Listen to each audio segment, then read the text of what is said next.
नमस्कार दोस्तों, अल्फाजा diary bye DS में आपका स्वागत है। तेनालीराम की कहानियों में आज की कहानी का नाम है बिल्ली को डरा देने वाला रामकृष्ण। कभी विजयनगरम में चूहों से लोग अधिक परेशान होने लगे थे। लोगों के द्वारा बचाकर रखे गए धान, अनाज आदि को कुतर कुतर कर वहाँ की चूहे नष्ट करने लगे थे। इससे प्लेग जैसा संक्रामक रोग के फैलने के आसार दिखने लगे। जनता को चूहों से बचाने और मुक्त करने का उपाय रायुल जी ने अपने कर्मचारियों के साथ सोचा विचारा। उन्होंने सलाह दी कि बिल्लियों को पालना शुरू किया जाए तो अच्छा होगा।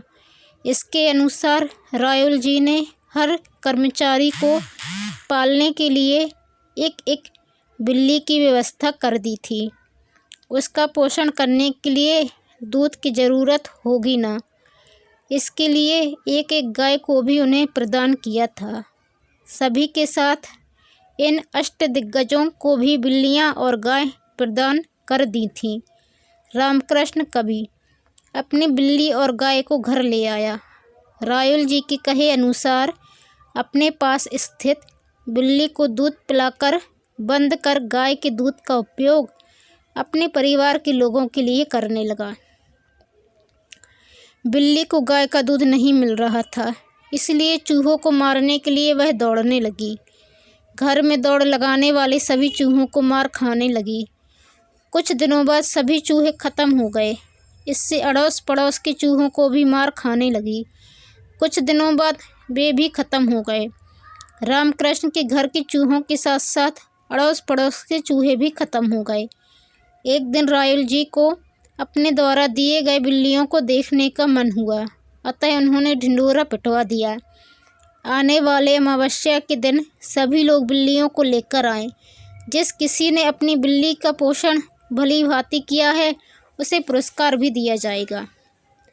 रायुल जी के ढिंढोरे को सुनकर रामकृष्ण चिंतित हुआ।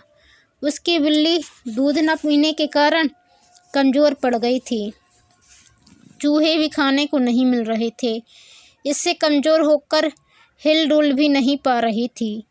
गाय के दूध को मैं और मेरे परिवार के सदस्य पीते चले आए हैं। एक दिन भी बिल्ली को दूध नहीं पिलाया मैंने। इस समय वह मरणासन है। रायुल जी इसकी स्थिति को देख मुझे दंड भी दे सकते हैं। इस विषम परिस्थिति से कैसे उबरा जाए, सोचने विचारने लगा। इतने में उसके दिमाग में एक उपाय सूझा।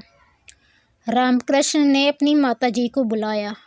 एक बर्तन में बहुत गर्म दूध को लेकर आने को कहा। उसने वैसा ही किया। गर्म दूध वाले बर्तन को बिल्ली के सामने लाकर रख दिया। दूध को देख बिल्ली आनंदित हुई। बड़ी आतुरता से उसने पात्र में अपना मुँह दूध पीने के लिए रख दिया। दूध काफ़ी गर्म था, इससे उसका मुँह और जीभ जल गए थे। वह दर्द से यहाँ से वहाँ भाग खड़ी हुई। रामकृष्ण ने दौड़कर बिल्ली को पकड़ लिया। उस दूध के बर्तन के पास फिर उसे ले गया। उस दूध के बर्तन को देखती ही वह वहाँ से दौड़ भागने लगी। यह देख रामकृष्ण आनंदित हुआ। अपनी योजना को सफल होते देख अत्यंत प्रसन्न हुआ। इस तरह से उसने कई बार किया। हर बार दूध को देखते ही बिल्ली भाग दौड़ लगाने लगी थी। रायुल जी ने जिस दिन बिल्ली को लाने को कहा था वह दिन आ ही पहुंचा था। सभी लोग अपनी बिल्लियों के साथ राजभवन को जा पहुंचे थे। एक के बाद एक अपनी बिल्लियों को रायुल जी को दिखाने लगे थे। गाय का दूध पीने के कारण वे सभी बिल्लियां तगड़ी और स्वस्थ, स्फूर्ति युक्त दिखाई दे रही थीं। उन्हें देख रायुल जी बहुत प्रसन्न हुए थे। अब रामकृष्ण की बारी थी।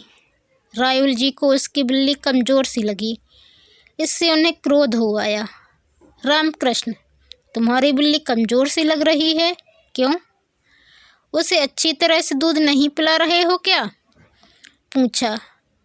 यह सुनकर रामकृष्ण ने अत्यंत दयनीय चेहरा बना लिया और कहा, हे प्रभु, इस बिल्ली को दूध पिलाने के लिए मैं और मेरे परिवार के लोगों ने बहुत परिश्रम और प्रयत्न किया, लेकिन इसने दूध ही नहीं पिया। यह हमेशा चूहों की ओर ही ताक लगाए रखती है। इसने उन सभी चूहों को मार खा लिया है। अब चूहे न मिलने के कारण आहार के बिना सूख कर कांटा हो गई है। इसके कारण हमारे और पड़ोसियों के घर के चूहे भी खत्म हो गए हैं। उसकी बातों को सुन रायुल जी के साथ साथ वहाँ स्थित लोग भी आश्चर्यचकित हो गए, लेकिन रायुल जी को संदेह हुआ कि रामकृष्ण ने अवश्य कुछ न कुछ किया होगा। अपने सेवकों से कह एक बर्तन में दूध मंगवाया, बिल्ली के आगे रख दिया। उस दूध भरे बर्तन को देख बिल्ली दूर खिसकने लगी। रामकृष्ण ने उस बर्तन को उसके आगे खिसकाना शुरू किया, लेकिन वह पीछे दौड़ लगाने लगी। यह देख उन्होंने सोचा कि रामकृष्ण की कही बात सच ही है, लेकिन रायुल जी का संदेह नहीं गया।